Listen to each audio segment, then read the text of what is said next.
whenever you got two or three more superstars on a roster, people automatically, oh, this and that. It's still fairly a new team, so they're still fairly going to have to get to know each other. Can never count out the champs. So it's going to be very, very interesting. They're going to have a lot of work to do. What's going on, guys? This is Brian Jones from PopCulture.com, and joining me today is one of the all-time NBA greats, Shaquille O'Neal. Shaq, how you doing? Brian, just let the viewers know that you only got this interview because you're my first cousin. So nice. You're going to let everybody know. Absolutely. For those who don't know, we are first cousins, so you heard it here first. But I wanted to start off with this. You're doing some good things in the community, as always. So what can you tell us about your involvement with Black Entrepreneurs Day and game-changing conversations? Well, throughout my entire career, it's always been incredibly important to give back to others, whether it's time, whether it's money. And as a part of the General's partnership with Black Entrepreneur Day, the General is engaging its HBCU partners, Morehouse College and Tennessee State. And we're going to give 6 Black students or student entrepreneurs the opportunity to have a one-on-one mentoring session. And, we've, the General's partnered with HBCU to support their students and graduates by offering career development and employment opportunities. It's very important to give people chances. I was given a chance in my career. The great Amy, who's also on this call, she was given a chance. That's why she flourishes. It's just all about, giving people chances. Of course. And you've been very successful in the business world, whether it's owning a chain of Papa John's or Krispy Kreme's. But what are some of the challenges that you have faced when it comes to finding success in the corporate world? I mean, I face probably the same successes that everybody else faces. Mm-hmm. Before you succeed, you must first learn to fail. So, I just try to create a formula that's happy for everyone. So, it may seem that, oh my God, he's a genius. He does this and does that. My formula has been very simple. Hire people that are smarter than me. And that's why I'm glad the General is also going to be funding $25,000 grant to a rising Black entrepreneur through the NAACP Power Shifts Entrepreneur Grant.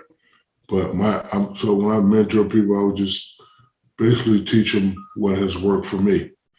My style is derived from a lot of people that I meet. When we say get an education, it's not always about going to school to getting a degree. If you don't know something and you ask somebody something and they teach you, you're being educated on something. So whenever I see somebody very successful, it all started in college, Baton Rouge at Gino's restaurant. It was the go-to spot in Baton Rouge. And I finally, Gino, hey, what does it take to get a restaurant? And he gave me a book, The Dummy's Guide to Open Up Your Own Restaurant. And then he also gave me another book, The Dummy's Guide to Starting Your Own Business. So those were my first books. And then when I got the opportunity to apply what I learned from asking questions and, from trials and tribulations, it worked for me.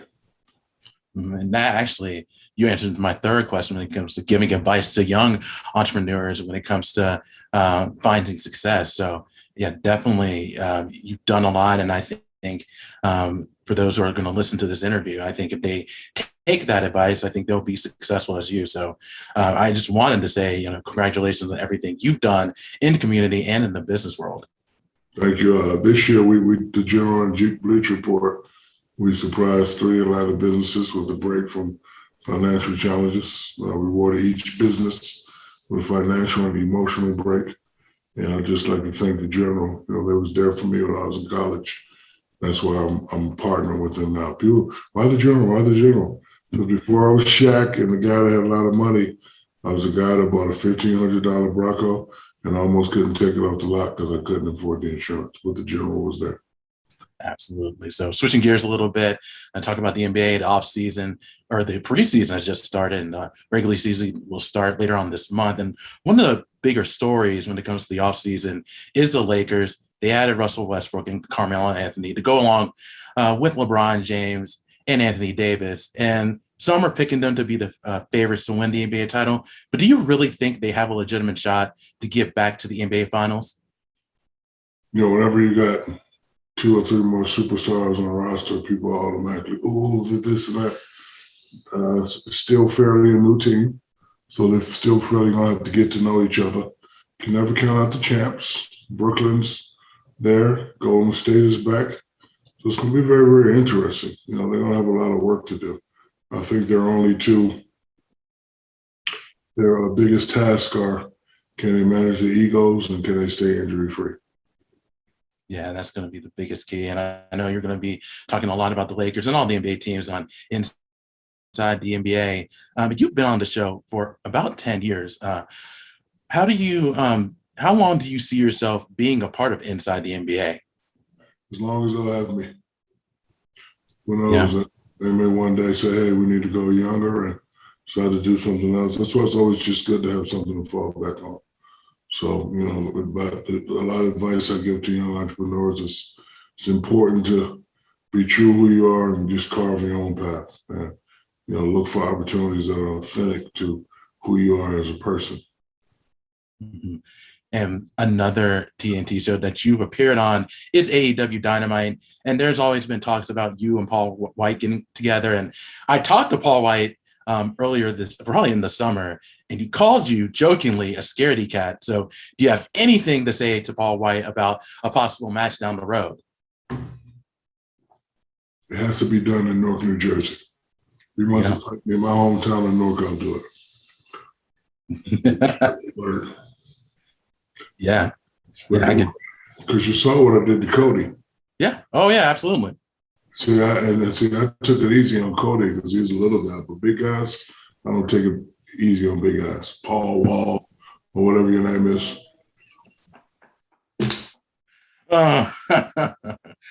Oh wow, yeah, I know we're all looking forward to that. So definitely keep us posted. But one of the other things that you've done this past weekend is you got on stage with Snoop Dogg, performed Nothing But a G Thing at a charity event that you were hosting.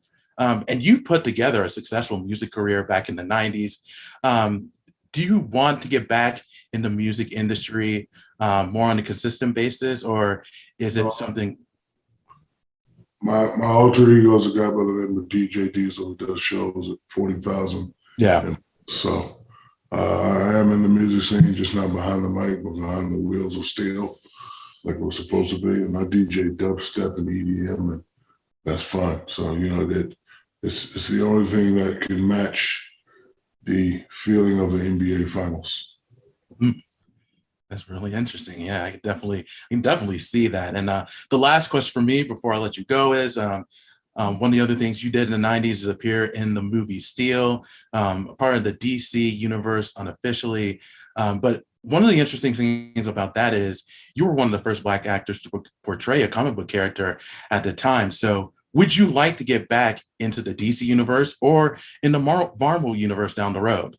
Well, if you look at the Steel character, it's me. Yeah. It's all me. John Henry Irons is me.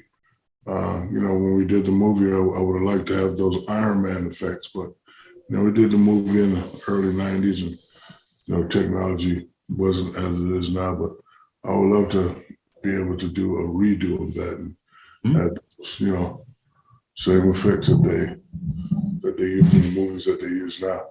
I think it would be much better appreciated. But, you know, you're a comic book guy, I can tell. When Superman died, he came back to 7 different people. Mm-hmm. Black guy, John Henry Irons, if you look at all the comics, that was me. That's why I call myself Superman. That's right. That is absolutely right. Well, Shaq, I enjoyed my time with you. Thank you so much for everything you're doing, and good luck to everything moving forward. And I'll see you at next week at the family cookout. Looking forward to it.